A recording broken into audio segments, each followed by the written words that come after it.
Black holes जिसमें physics के नियम भी लागू नहीं होते हैं और हमारे पास सिर्फ दो ही क्यों ब्लैक होल्स की फोटोज है।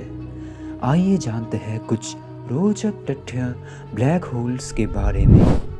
सबसे पहले तो हमें जानना होगा कि ब्लैक होल्स असल में बनते कैसे हैं।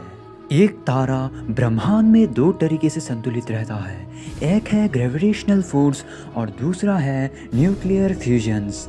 ग्रेविटी स्टार को अंदर की तरफ धकेलता है, यानी कि स्टार को बाहरी दबाव मिलता है। न्यूक्लियर फ्यूजन्स के कारण तारे के अंदर बहुत ही ज़्यादा ऊर्जा उत्पन्न होता है, जिसके कारण तारे के अंदर एक बाहरी फोर्स का पैदा होता है। इसी दो प्रक्रिया के कारण एक स्टार ब्रह्मांड में संतुलित रहता है। लेकिन जब एक तारा अपने अंतिम समय में होता है तो इसके ऊपर सिर्फ और सिर्फ ग्रेविटी प्रभावशाली रहती है, जिसके कारण तारे की कोर की तरफ सारे मैटर्स जाने लगते हैं। और जब तारा इतना मास सहन नहीं कर पाता तो होता है एक बड़ा एक्सप्लोजन, और इसी को ही कहते हैं सुपरनोवा एक्सप्लोजन। और इसी एक्सप्लोजन के साथ एक स्टार बन जाता है ब्लैक होल। ब्लैक होल्स की डेंसिटी इतनी ज़्यादा होती है कि ये लाइट को भी रिफ्लेक्ट नहीं करती, और अगर हम सिर्फ एक स्पून ब्लैक होल जितना मास ले लें तो इसका वज़न कई सौ टन जितना हो जाएगा।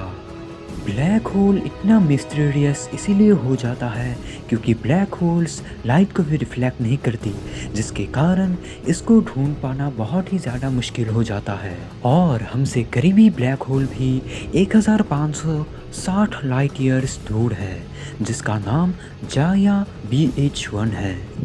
लेकिन अगर ये ब्लैक होल्स लाइट को भी रिफ्लेक्ट नहीं करती तो ये दोनों फोटोज़ कैसे खींचे गए?